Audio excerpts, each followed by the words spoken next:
Let's get one thing straight, right out of the gate. Forget the brooding, neon-drenched dirge of 2016. Forget the stylized gloom and the damaged tattoos. James Gunn's 2021 masterpiece, The Suicide Squad, isn't a sequel. It isn't just a reboot. It is an exorcism. It is a declaration of war on an entire aesthetic, a glorious, 2-hour-plus cinematic middle finger delivered with a psychotic grin and a heart so big and bloody it's practically bursting from its chest. This film isn't just an adaptation of a comic book. It's the physical manifestation of the most chaotic, ink-stained, gleefully violent 1970s war comic you'd find hidden in a damp basement, brought to life with an obscene budget and a filmmaker finally, completely, unleashed.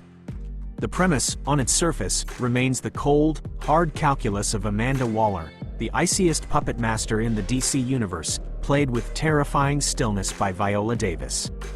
Waller runs Task Force X, a government black ops program with a simple, brutal recruitment strategy. She finds the absolute worst superpowered criminals rotting in Belle Reve prison, injects an explosive device into the base of their skulls, and convinces them to undertake impossible missions for the good of the US government. The reward is time off their sentence. The penalty for disobedience, or just for being annoying, is a messy detonation. It's a meat grinder, and we, the audience, are immediately shoved face first into the gears. Gunn's statement of intent is the opening scene on the beaches of Cordo Maltese, a fictional South American island nation that has just undergone a violent coup. Waller deploys a team to neutralize a threat. This team is a collection of D-list jokes, cannon fodder so pathetic they feel like a personal insult. We have Savon, a marksman who panics, Blackguard, a clueless brute, TDK, whose power is detaching his arms, Javelin, who carries a javelin, Mongol, and the utterly bewildering Weasel, who looks like a rabid, drowned mascot. And, returning from the previous installment, Captain Boomerang, bewildered by the incompetence surrounding him. This isn't a team, it's a distraction. Gunn proceeds to annihilate them in a spectacular, hilarious, and shockingly brutal display of carnage. They are blown up, shot, drowned, and torn apart by the local military in a sequence that lasts several minutes. It's a bloodbath that serves as a contractual promise. No one is safe. This entire gruesome overture was, as we learn, a diversion. While the cannon fodder was being turned into chum, Waller's real team was infiltrating from the other side of the island. This is our actual cast, the collection of broken, traumatized, and deeply lethal misfits we'll be following. At the head is Robert Dubois, or Bloodsport. Played by Idris Elba with a world-weary gravity that anchors the film's insanity, he is a mercenary's mercenary, a man whose only soft spot is his estranged daughter. His defining characteristic, beyond his transforming high-tech suit and his ability to kill with literally anything, is his paralyzing fear of rats. He is blackmailed into leadership, a job he clearly detests. His ideological and professional rival is Peacemaker, a role John Cena embodies with a terrifying, childlike sincerity. Peacemaker is a walking, talking contradiction, a chrome-helmeted patriot who loves peace so much that he will murder anyone, man, woman, or child, to get it. He is a dark mirror of Captain America, a blunt instrument of blind nationalism who believes the ends always justify the means. The tension between his rigid dogma and Bloodsport's cynical pragmatism forms the movie's moral spine. Then there is the film's genuine, undeniable heart, Cleo Casso, Ratcatcher 2. Daniela Melchior plays her not as a criminal, but as a gentle, melancholic soul who inherited her father's technology and worldview. She doesn't command rats, she befriends them. Her primary companion is Sebastian, a specific rat she dresses in a tiny vest. She is the empathy in a world devoid of it, a narcoleptic dreamer who sees humanity even in King Shark. Ah yes, King Shark. Nanawe. Voiced with perfect, monosyllabic simplicity by Sylvester Stallone, he is a hulking, man-eating demigod who is, essentially, a toddler. He desires nom nom and friends. He is a creature of pure, destructive id, yet Gunn imbues him with a strange, tragic loneliness. His attempts at friendship, often resulting in him trying to eat his new friends, are both hilarious and oddly touching. Rounding out this core group is the most pathetic and tragic figure of all, Abner Krill, the Polka Dot Man. Dastmalchian gives a performance of weaponized trauma.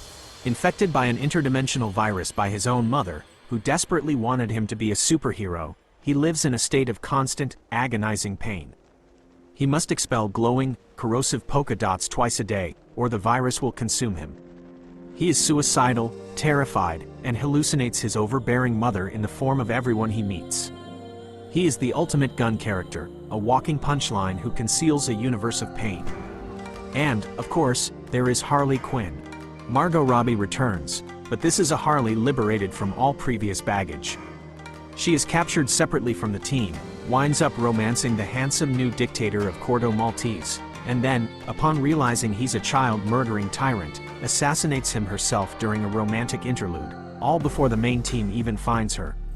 She is a force of pure, joyful, ultra-violent chaos, a floral-dressed whirlwind of anarchy who gets the film's single most beautiful and brutal action sequence, a hallway massacre set to a soaring orchestral piece, where her bullets and baseball bat swings produce explosions of cartoon flowers and colorful birds instead of blood.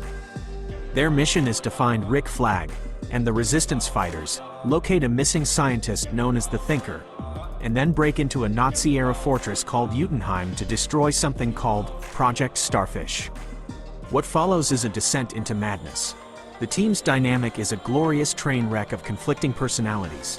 Bloodsport and Peacemaker engage in a hyper-masculine contest of creative killing in a guerrilla camp, wiping out an entire platoon only to realize they were attacking the Allied resistance. Polka Dot Man finds the courage to fight by imagining his mother's face on his victims. Ratcatcher 2 and King Shark form a genuine, bizarre bond. When they finally capture the Thinker and infiltrate Jotunheim, the film pivots from a gritty war movie into full-blown cosmic horror. Project Starfish is not a file. It is Starro the Conqueror, a kaiju-sized, one-eyed alien starfish from space that the Thinker has been experimenting on for decades, using it to create a zombie-like army by shooting out smaller, face-hugging versions of itself. And here comes the gut punch. Starro was not a Cordo Maltese project.